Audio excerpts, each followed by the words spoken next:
పసికందుగా ఉన్నప్పుడే తల్లిని కోల్పోయిందా యువతి. తండ్రి మరో వివాహం చేసుకున్నాడు. కష్టపడి చదువుకుంటున్న ఆ యువతి ప్రేమలో పడింది. ఇలా వద్దమ్మా అంటూ ఆ తండ్రి వారించాడు. అయినా పెద్దల్ని ఎదిరించి 7 నెలల క్రితమే ప్రేమ పెళ్లి చేసుకుంది. ప్రస్తుతం 4 నెలల గర్భవతి. సంసారం సాఫీగా సాగిపోతోంది. అంతా హ్యాపీ అనుకున్న తరుణంలో ఆ యువతి విగత జీవిగా మారింది. గర్భంతో ఉన్న బిడ్డ చనిపోవడం చూసి తండ్రి కన్నీరు మున్నీరవుతున్నాడు. ఇంతకీ ఏం జరిగింది? ప్రేమించి పెళ్లి చేసుకున్న ఆ యువతి చనిపోవడానికి కారణాలేంటి?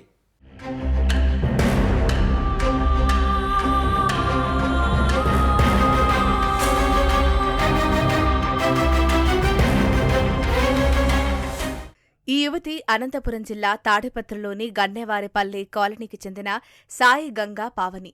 3 నెలల పసికందుగా ఉన్నప్పుడు తల్లి ఒంటికి నిప్పు పెట్టుకుని ఆత్మహత్య చేసుకుంది. తల్లి మృతి చెందాక తండ్రి వెంకటనారాయణ శాంతి అనే యువతిని రెండో వివాహం చేసుకున్నాడు. వెంకటనారాయణ రెండో భార్యకు కుమారుడు కుమార్తె ఉన్నారు. అయితే సాయి గంగా పావని చిన్నతనం నుంచే తండ్రి సంరక్షణలో మరో చోట ఉంటోంది. ఇంటర్ వరకు తాడిపత్రిలోనే చదువుకున్న గంగా పావని వారు నివసించే కాలనీలోనే ఉంటున్న సాయి గంగాధర్తో ప్రేమలో పడింది. ఇద్దరిది ఒకే సామాజిక వర్గం అయినప్పటికీ సాయి గంగాధర్ తక్కువగా చదువుకోవడంతో క్షవర వృత్తి చేస్తున్నాడని గంగా పావని తండ్రి పెళ్లికి నిరాకరించాడు. అయినా పట్టువదలని సాయి పావని 7 నెలల క్రితం ప్రేమించిన వాడినే మనువాడింది.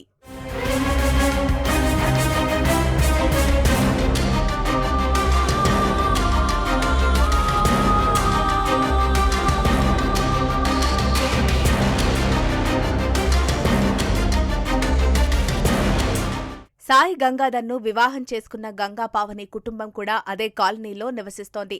కుమార్తె కళ్ళెదుటే కనిపిస్తుండటంతో తండ్రి వెంకటనారాయణ కుమార్తెతో అప్పుడప్పుడు మాట్లాడుతూ ఉండేవాడు. ప్రస్తుతం సాయి గంగా పావని 4 నెలల గర్భవతి. సాయి గంగాధర్ తాడిపత్రిలో చిన్న దుకాణం పెట్టుకుని క్షవర వృత్తి చేస్తున్నాడు. గంగా పావని తాడిపత్రిలోనే దుస్తుల దుకాణంలో పనిచేస్తోంది. సంతోషంగా సాగిపోయే ఈ దంపతుల సంసారంలో బంధువుల వివాహం విషయంలో కలహాలు మొదలయ్యాయి. ఈ గొడవ చివరకు గంగా పావని గంగాధర్ దంపతుల మధ్య గొడవకు దారితీసింది. 4 రోజుల క్రితం ఇతరుల పెళ్లి సంబంధం విషయంలో ఇద్దరూ గొడవపడ్డారు. దీంతో గంగా పావని మనస్తాపానికి గురై క్షణికావేశంలో ఇంట్లో ఫ్యాన్కు ఉరివేసుకుని ఆత్మహత్య చేసుకుంది. మనం బాగుంటారులే అనుకున్నాం కానీ ఇట్లయితే అనుకోలేదు. వద్దని చెప్పేసిన పెళ్ళి అయితే వద్దు, దినాలు ఉన్నాయి, మరి బీటెక్ చదువుకొని చెప్పిన నేను చదువును వానే చేసుకుంటాను. వాళ్ళ భర్త మీద వాళ్ళ అక్క మీద మాకు అనుమానం ఉంది. వాళ్ళ మేనమామ వాళ్ళమ్మ 4 మీద అనుమానం ఉంది సార్. మాకేం చెప్పుకోలేదు సార్, మధ్యలో మాకు ఫోన్ చేసి చెప్పినాడు, ఇట్లా మీ పాప చనిపోయింది రాండి అని అయితే చెప్పినాడు. సాయి గంగా పావని తండ్రి వెంకటనారాయణ ఫిర్యాదు మేరకు తాడిపత్రి గ్రామీణ పోలీసులు కేసు నమోదు చేసి దర్యాప్తు చేస్తున్నారు. సాయి గంగా పావని ఇద్దరు ఒక ఇంట్లో కాపురం ఉంటున్నారు. వారిద్దరి మధ్య వచ్చిన మనస్పర్ధల వలన ఆ అమ్మాయి ఇంట్లో ఉన్నటువంటి పైన ఐరన్ పైప్కి చున్నీతో ఉరి వేసుకొని చనిపోవడం జరిగింది.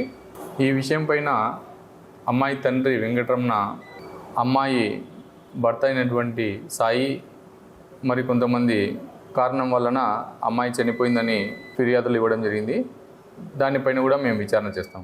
క్షణికావేశంలో విచక్షణ మరచి కడుపులో మరో ప్రాణాన్ని పెట్టుకుని ఆత్మహత్య చేసుకున్న సాయి గంగా పావని తీరు కన్నతండ్రిని బంధువుల్ని బాధపెట్టింది. కడుపులో బిడ్డ కోసమైనా పావని ఆలోచించాల్సిందని అంతా ఆవేదన చెందుతున్నారు.